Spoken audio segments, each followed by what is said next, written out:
Daí, pessoal, mais uma resolução.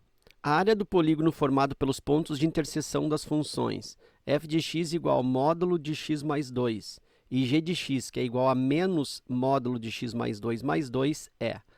Então, ele quer aí a área, né, deste polígono, que é constituído a partir dos pontos de interseção das funções, os pontos de cruzamento entre as duas funções. Para eu encontrar pontos de interseção entre duas funções, em geral se faz o quê?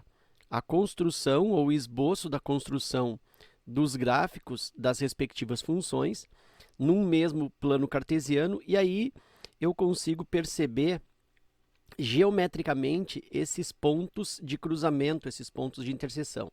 Então essa aqui vai ser a história resolutiva dessa questão. Eu vou construir o gráfico de uma função f de x, vou construir no mesmo sistema de coordenadas cartesianas o gráfico da outra função, g de x, e aí eu consigo observar os cruzamentos e consigo observar o polígono formado por esses cruzamentos, por essas interseções. Então, vai ser esse aí o procedimento.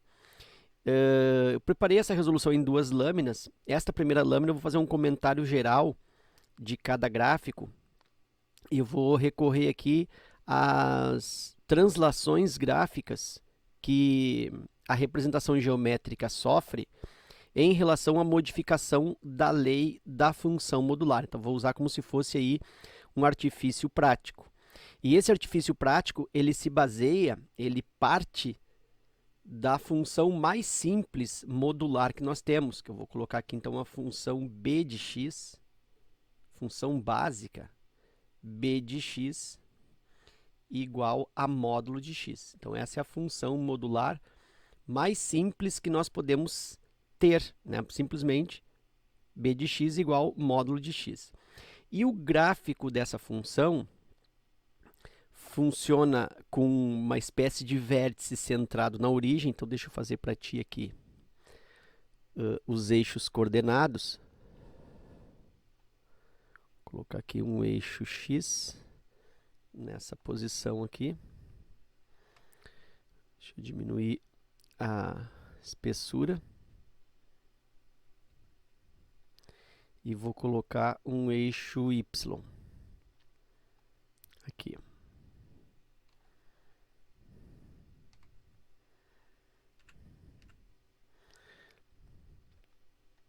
Então, aqui eu tenho um eixo x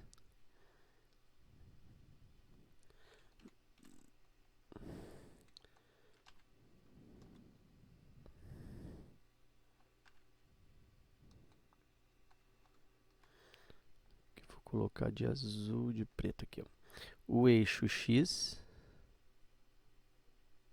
e aqui o eixo y. Ok, e aí o gráfico da função b de x igual ao módulo de x, vou colocar aqui, ó, b de x igual ao módulo de x, eu vou colocar o gráfico com essa disposição. Então, isso aqui é um gráfico característico, né? É um gráfico base. Ó, com essa formação, deixa eu colocar de vermelho. E aqui tem para o outro sentido também. Bom, então, aqui eu tenho o gráfico referência, tá? O gráfico da função módulo de x, a função básica. Então, aqui centrado, de certa maneira, né, na origem. Muito bem. Cada tipo de alteração nessa lei módulo de x aqui vai gerar uma alteração gráfica. Então, vou pensar assim, ó, vamos supor que eu tenha um b de x, vou colocar uma outra letra, eu tenha um m de x, e aí, nesse módulo de x aqui, ó, eu vou acrescentar, por exemplo, por fora mais 3. O que esse mais 3 faz? Esse mais 3 faz um movimento vertical, subindo a função 3 unidades. Então, ela sobe 3 unidades. Então, é isso que esse mais 3 provoca. Se eu tivesse uma função n de x igual módulo de x menos 3, essa função deslocaria para baixo 3 unidades. Então, aí ela desce 3 unidades. Então, eu já posso dizer que acrescentar um valor por fora do módulo faz aí um movimento verticalizado, né?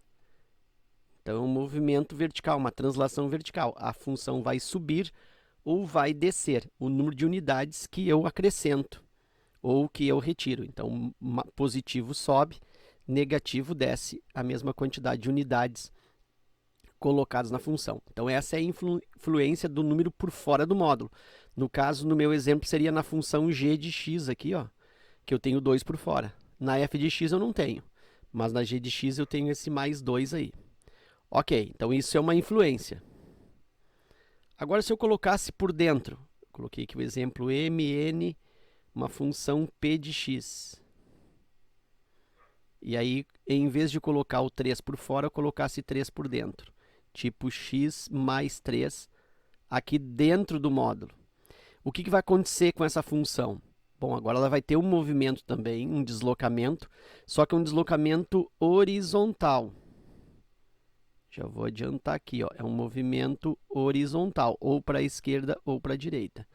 Como aqui dentro do módulo eu coloquei mais 3, significa que ela vai andar para a esquerda 3 unidades. É como se fosse o contrário. Eu somo 3 dentro do módulo, eu ando 3 unidades para a esquerda. Então, eu vou colocar assim, desloca 3 unidades para a esquerda, tá? Quando soma, vai para a esquerda. E se eu tivesse uma função q de x, também colocando a interferência dentro do módulo, dentro do argumento, tipo x menos 3, aqui também haverá um movimento horizontal, só que esse deslocamento horizontal, vai ter um deslocamento horizontal, também de 3 unidades, só que nesse caso é para a direita. Então, esses são os dois movimentos por colocação de parâmetro dentro da função modular. Por fora da função, sobe e desce, por fora do módulo, sobe e desce, e por dentro do módulo, para a esquerda e para a direita. Muito bem. Então, esse movimento eu tenho tanto na função f de x, que tem mais 2 dentro do módulo, como na função de g de x, que também, por coincidência, é mais 2 dentro do módulo. Então, esse movimento de esquerda e direita, as duas funções possuem. E ainda um terceiro movimento que a função pode manifestar geometricamente, um deslocamento, é por este negativo antes do módulo. Então, o que o negativo antes do módulo provoca? Então, deixa eu colocar aqui npq, uma função r de x. Se ela fosse menos módulo de x, olha só, eu só vou colocar o menos antes do módulo. O que vai provocar? Vai ter uma reflexão pelo eixo x, pelo eixo das abscissas, pelo eixo dos x. Como assim? Em vez do gráfico ficar com esta aparência, né, que é a função normal aqui, ó, módulo de x, vai ficar com um aspecto refletido em relação ao x, vai ficar com esse movimento. Ficaria aqui, ó, o mesmo lugar, centrado na origem, vamos dizer assim, só que ela com essa boca, né, voltada para baixo. Então, esse v ele fica ao contrário. Então, é isso que o negativo antes do módulo provoca. Ok? Bom, então eu tenho um resumo de todas as modificações que esses gráficos podem sofrer nessas duas leis f de x e g de x, ok? Então, agora eu vou implementar essas modificações nessas duas funções no mesmo gráfico para ver como ficam as figuras. E eu vou aproveitar também, na próxima lâmina, para conversar com você sobre os cortes nos eixos. Como que eu defino exatamente onde vai cortar o eixo x, onde vai cortar o eixo y. Nessa questão especificamente, que isso não tem tanta relevância, mas eu vou aproveitar a resolução e vou comentar a respeito disso também. Tá? Então, eu vou aqui liberar uma outra lâmina, onde a questão vai ficar, onde eu vou representar os dois gráficos de forma concomitante aí. Vou começar com f de x igual a x mais 2. Lembra, ó, mais 2 aqui dentro significa que vai andar 2 unidades para a esquerda. 2 unidades para a esquerda. Ok, então eu vou posicionar esse gráfico já. Em vez dele ficar nessa posição aqui, ó, que seria a origem, eu teria um gráfico com esse aspecto, módulo de x, eu vou andar 2 casas para a esquerda. Então, eu vou considerar dois quadriculados aqui para cada unidade. Então, aqui eu vou colocar como menos 1, e aqui eu vou colocar como menos 2. Então, o gráfico vai ficar nessa posição aqui. E aí, vou fazer aqui a linha para cá.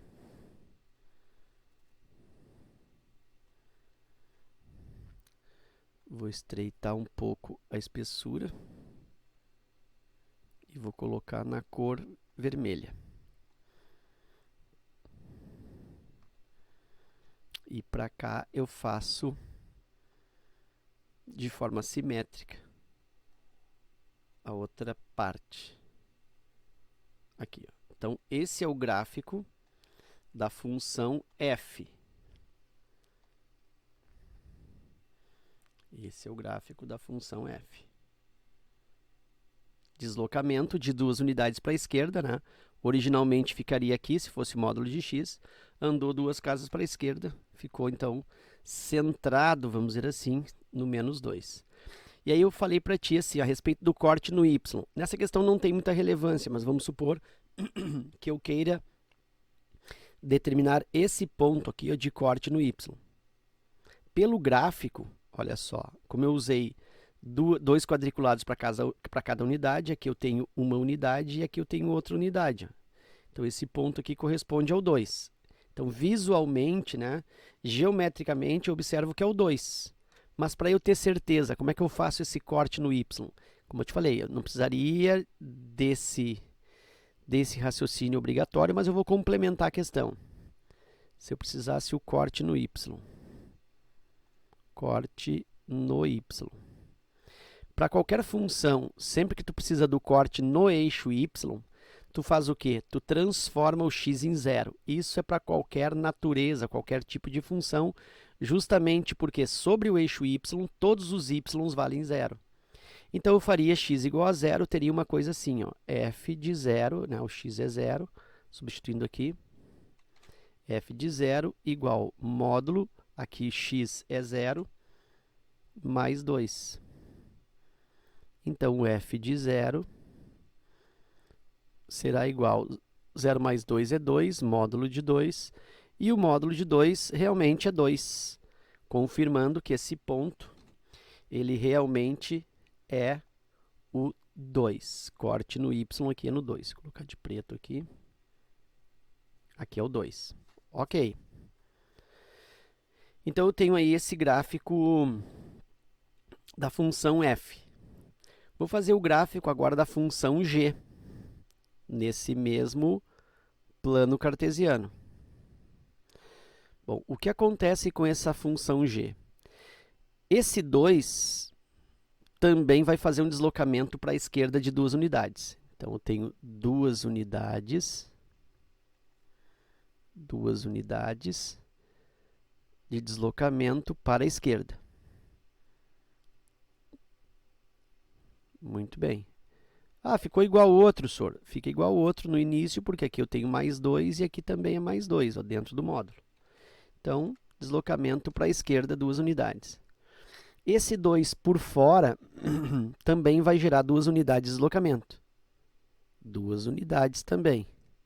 Só que são 2 unidades para cima. Lembra que por fora o deslocamento é vertical, positivo para cima, negativo para baixo. Eu vou andar 2 unidades para cima. Muito bem. E está faltando uma terceira influência, que é o negativo aqui antes do módulo. O que esse negativo antes do módulo faz? Inverte, né, ou reflete em relação ao x. Então tem que fazer uma reflexão simétrica, né? Tem que fazer uma reflexão em relação a x. Reflexão em relação ao eixo x.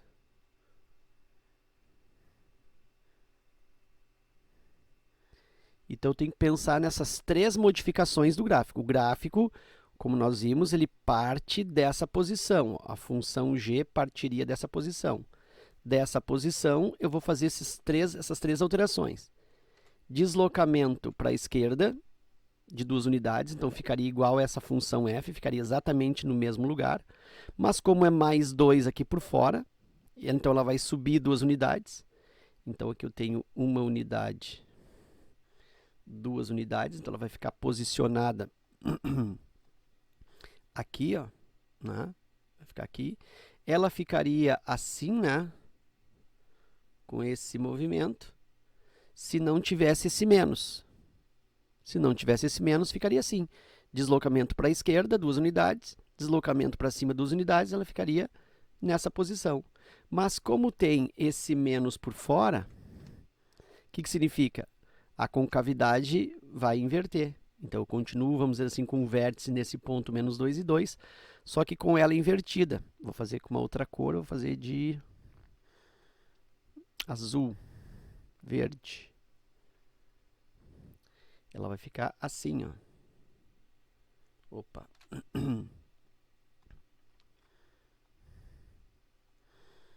Vai ficar para cá.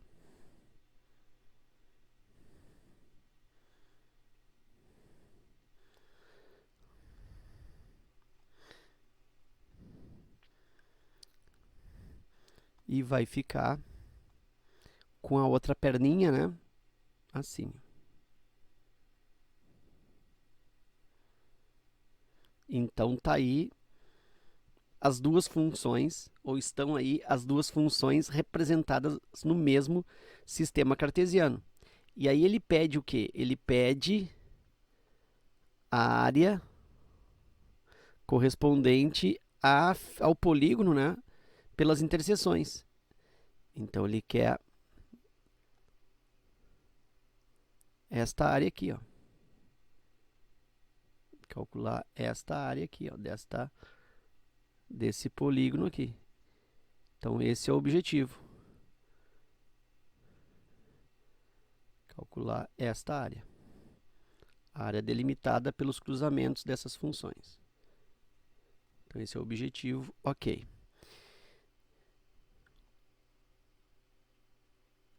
Como é que eu posso definir isso? Deixa eu colocar de outra cor.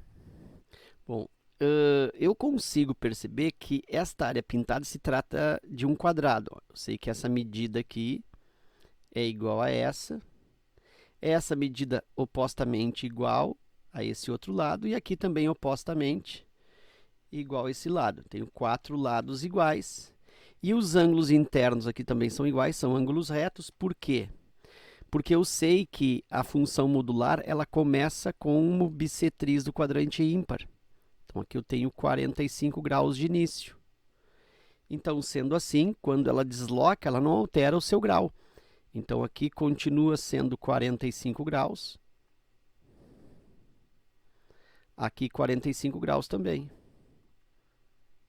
Então, tem 45 graus de cada lado, vamos dizer assim, né? E aí, aqui por dentro, para completar 180, eu tenho 90 graus.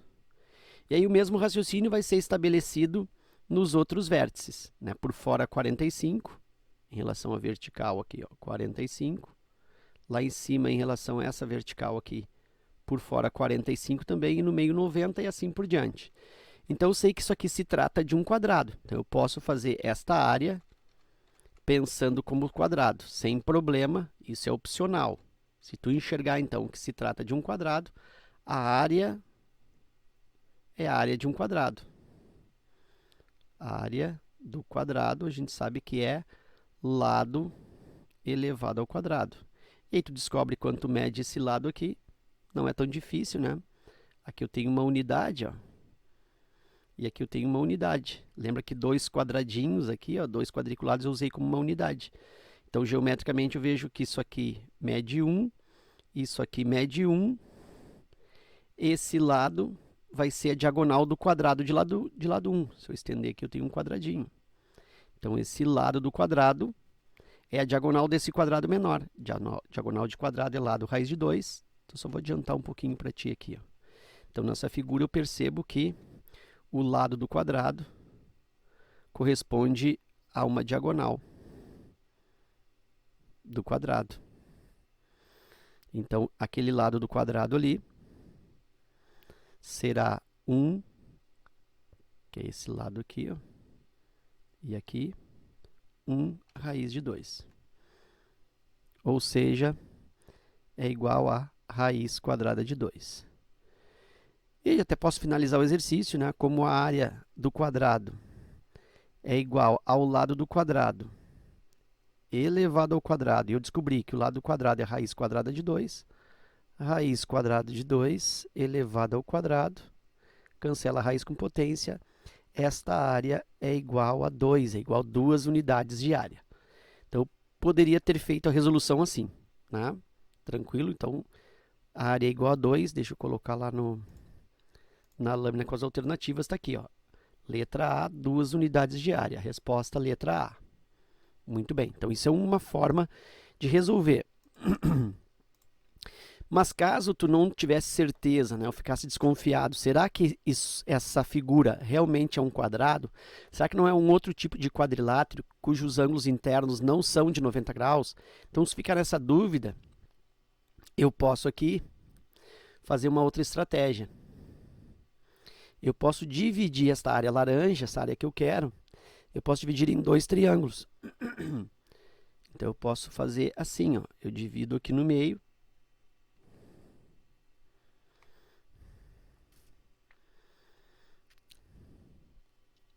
E aí eu tenho 2 triângulos. Eu tenho aqui a área que eu vou chamar em cima de área 1. E aqui embaixo um outro triângulo, né? Área 2. Logicamente, esses 2 triângulos são iguais. Se eu calcular a área 1, é só multiplicar por 2. E esta área 1, na realidade, o que ela é? Ela é a área de um triângulo. A área de triângulo, a gente sabe que pode ser definido pela base vezes a altura divididos por 2.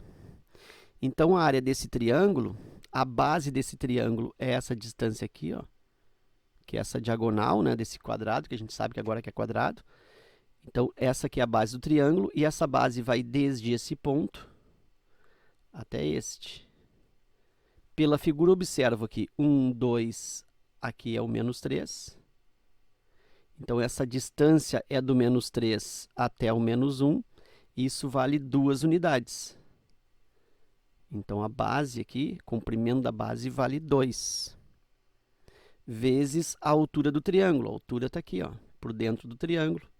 E essa altura também, pelo desenho, eu defino que é essa medida aqui, ó.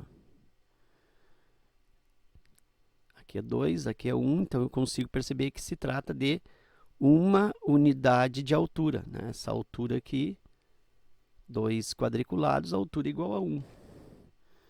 Então, 2 vezes 1 sobre 2. Cancela 2 com 2. 1 vezes 1, 1. Isso é a área de um triângulo. Como embaixo tem a área 2, né, que também é igual a 1, é o mesmo triângulo, só que está opostamente, né? Então, com um lado aí de um lado comum. Então, essa área 2 também é igual a 1. E a área, então, do polígono, a área total, vai ser igual a 2 vezes aquele 1. De novo, a área igual a 2. Aí confirma mais uma vez que se trata da alternativa A. Ok? Então, essa resolução ela ficou um pouquinho extensa, né, com o vídeo um pouquinho mais estendido, mas para o aproveitamento da questão com as modificações gráficas, né, divisão da figura em 2 áreas. Então, para ter um aproveitamento didático aí no teu estudo, o vídeo ficou um pouquinho mais extenso, mas ele também fica didaticamente melhor colocado. Ok?